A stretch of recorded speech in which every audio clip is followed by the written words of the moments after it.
the global climatic changes, global warmings, and the impact on this planet Earth. If these forces would have not been there, the entire Earth would have been 33 degrees centigrade minus temperature. Can you imagine that if these forces were not available, these greenhouse gases which the Almighty has already provided would have not been in a balanced manner, the survival of the human beings or any living organisms would have not been possible. The human would have been a different form in the minus 33 degree temperatures. The nature has created such a system that your sun energy coming to the earth, utilized by the plants and the human organisms or living beings, again reflected to the atmosphere, making a warm climate or a climate where life can sustain, where we have now affected. Our level of carbon dioxide has gone.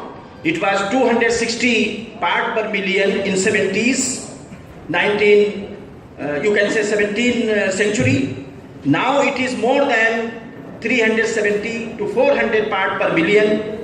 Nowadays, because of your industrialization, because of excessive carbon emission in the environment, similarly the nitrogen oxide has also reached to a very, very high level, and annually you are increasing the nitrogen oxides about 1% in the atmosphere. Similar is the case with the gases which are the responsible factor for the greenhouse. Now the impact is known to everyone. Now the weather shifting. The area like Kerala is facing drought problems. What is the reason? This is a serious and alarming situation on the state of the environment. Now, not only here, the permafrost in the Arctic circles, that is storing about 14% of the total carbon that is melting. That is the serious issue for the entire world to think about, to arrest, to revert, to check the problems of carbon emission in the entire world. Let us see the status of the land resources. 40% land resource of the country is in degraded states. You have serious challenge with this land resource which you are utilizing for the urbanization. You are utilizing for various developmental activities, and you have a limited land resource in the country. And you have most important challenge in the country is the food security challenge. Now this food security challenge, you have to increase your production. You have to have intensive agricultural farming systems in a limited resources. Now this limited resources is a serious issue for all political leaders, policy makers, scientists, academicians, youths, and each and every citizen. Our country has progressed very well, no doubt about that. We were producing about 1400 megawatt electricity before independence. Now you believe that the role our country has played, we are now generating more than 1,72,000 megawatt electricity. This is the development.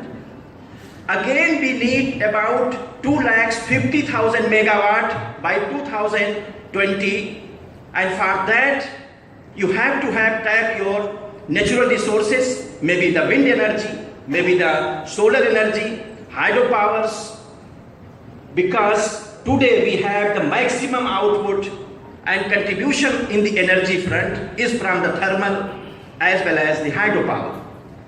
We have enormous potential.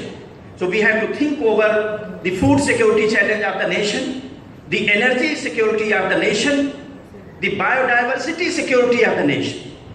Look the forest resources. We were having 103 million hectare forest in earlier 19th century. Now we have only 68 to 69 million hectare forest. We have converted this forest, we have used this forest for agricultural expansion activities, for various developmental activities, but I feel very happy to say the state like Kerala and their leadership and their, especially the literate, intellect citizens, they have protected their forest. And this is the only state which can proudly say that they have their forest resource intact, at least looking this scenario in other states of the country. Now the forest, why we are worried about the forest? As you know, about 7,000 million ton carbon that forest is storing. When you burn the forest, when you cut down the forest, these carbons are released, which is stored to the atmosphere. Number one. Secondly, the land, the environmental and ecological services which this forest is providing, maybe regulation of the climate, regulation of the hydrology, the water balance, the nutrient cycle in the soil, the support to the local people in terms of minor forest produce, grasses for the fodders to the animals, protection of the catchment of any river or the lake ecosystem. So these forests are the important assets and a storage of the carbon that one has to realize.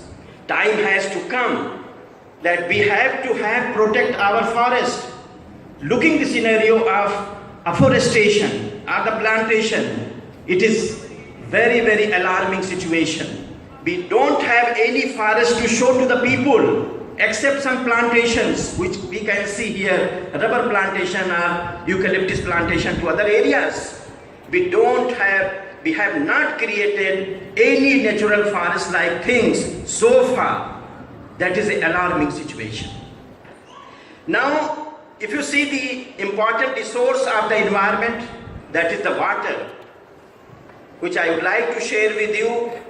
The water is one of the important aspects of the environment.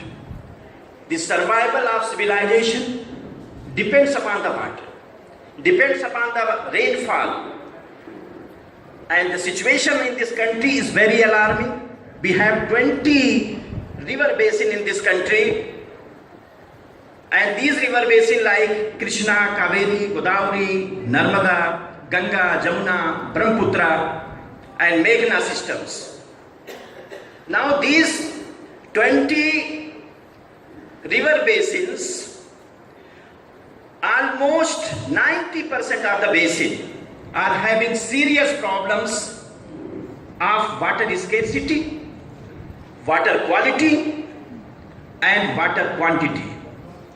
The conflicts on the water had already started, and it is in a serious proposition.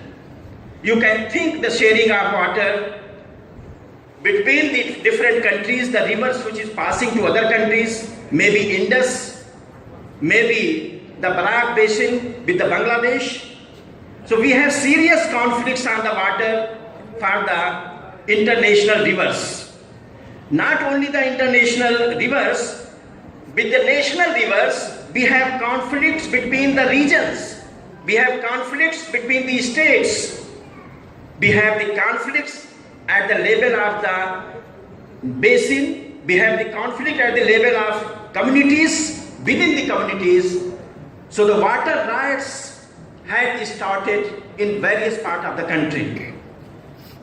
Now with this background of the water, you can think it is not only in the country like India. Even China, the Yellow River Basin, they have conflict of the water. North Thailand and South Thailand has the serious problem of water sharing. The Middle East, most of the people knows the conflicts between Israel and the other countries, neighboring countries, maybe Jordan, maybe Syria, maybe Lebanon. The most important issue is the Golan Height and the West Bank. That is the hill and mountains from where rivers are originated. Israel wants, and Israel has its determination to have these resources in the custody of the Israel. That is the main conflict on the water. The conflicts on Euphrates river is already there between Turkey and Iraq and Syria. In Russia, you have serious conflicts between Amu Darya and Sir Darya. You have serious conflict between international water sharing. And in our country already we have faced serious conflicts of the water, and different states are not ready to share the water to other states, water being the state subject. It is still not under the concurrent list. It is not under the list of the center, or the union list, unless otherwise it is a interstate water. Now, if you look into the lake ecosystem of this country was endowed with so beautiful lakes. Now, due to various policies, programs, encroachment in the lakes has taken place. Lakes serves as a reservoir, as a sink for purification of the water. And the water, when entered to the lakes or the wetlands, it is filtered before reaching to the rivers and then finally to the ocean. So now the lake ecosystem, the river ecosystem and the groundwater resources are in the threat in India now. We were having 5,000 cubic meter water per capita in 50s. Now it is expected by 2020 we will have only 1,000 cubic meter water per capita per day. You can see the situation which is going to happen with respect to the water environment. By the way, the water, the rivers, about 60% water is stored in Ganga-Brahmaputra basin. The rest part of the world, of the country, is having only 35 to 40% water from the rivers. The groundwater situation is also similar. 70% water of the groundwater in the Ganga basin, Brahmaputra basin. The rest of the country, part of the country, is having only limited groundwater. You can imagine this situation which God has created. It is a reserve for the nature. Now we have exploited the groundwater also. Serious problems in groundwater has taken place by exploitation, by addition of the fertilizer pesticides in the Punjab and Haryana. Intensive agriculture have resulted nitrate contamination in the groundwater, and it is difficult to remove the nitrate from the groundwater. So this is the situation with the water. Now, with the situation and state of environment of land, water, biodiversity, you can think the state of the environment is unsustainable socially, environmentally, politically, and therefore one has to think to protect this environment for survival of this planet Earth. For own survival, for future generations, it is the time to think about protection of the nature, protection of the environment, and that's why this consultative meets, especially focusing to the youths. Why? The youths contributes maximum population in the country. Youths are energetic. Youths are catalysts of change. Youths has access to the communities.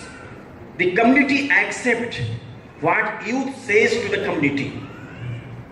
In this manner, the youth should play a very important role for the protection of the environment. And I'm very happy that Balgopal Sahib is leading this country, I must say, in communicating the ideas, the seriousness, the importance of the environment protection to the communities. He succeeded training youths, especially for the ecological skills. They can have their own ecological business that has never been thought. Now, this thought has come from the Kerala, and I'm sure that it will be spread in the entire country. Other states should also follow about the eco skills, about the ecological skills, about the youth's involvement in the protection of the nature. Now, the need of the hour is that you should have a development. That development should be based on the concept and principle of ecologenomics, the ecology and economics. This should be two sides of the coin. If you put ecology first, the development will last. And if development is lost, you will see the poverty, the livelihood problems, and so on and so forth. If you put environment first, then development will last. If you put development first, then environment will last. Therefore, you have to integrate environmental issue with the development process to achieve the sustainable development. And I'm sure it could be achieved. This is the important indicator to having any development programs, policies of the government based on ecologenomics. Earlier we were having much more emphasis on the economics. Slowly we are now accepting ecological concept with the development process, and we have already considered, and now in future there is a need to have any development with ecology and economics principle basis. Secondly, we should have to live in a wisdom with the nature, that is called ecosophy, a wisdom to live in harmony with the nature, where we can see here in Kerala, especially in the rural areas, the wilderness that is not available in any part of the country except some area in the northeastern regions or some parts of other states where not exploitation has taken place. So I compliment Kerala government for that, especially for maintaining their wilderness and their nature. Now, to achieve all these things, you need to have a society. That society should be based on most important principles. And that society is so-called a sustainable society. What is a sustainable society? A society which believes in the peace, the society which ensures fundamental human rights, the society which is based or which is oriented for eradication of poverty, the society which is establishing democracy, the society which is based or oriented towards environmental conservation. So these 5 principles, if a society is having, this is termed as sustainable society. So need of the hour is to have a society that should be sustainable society, and this creation of sustainable society can only be done like this activity which Bal Gopal Sahab is doing as has done. And I would like to compliment again to KEDS under the leadership of Mr. Bal Gopal that this organization has achieved the goal of creating sustainable society by involving youths in the programs and youths as an ambassador for environmental conservation. I would like to thank once again to Bal Gopal Sahab, to Kerala government for hosting this program here, and I hope the outcome of this program will be replicated in other part of the country. We will try from the Government of India to use much more about the recommendations of these programs for various activities which is based on the concept of science and technology communication and eco media communication among the society. Thank you very much once again to all of organizers of these programs and the government of the Kerala, and especially I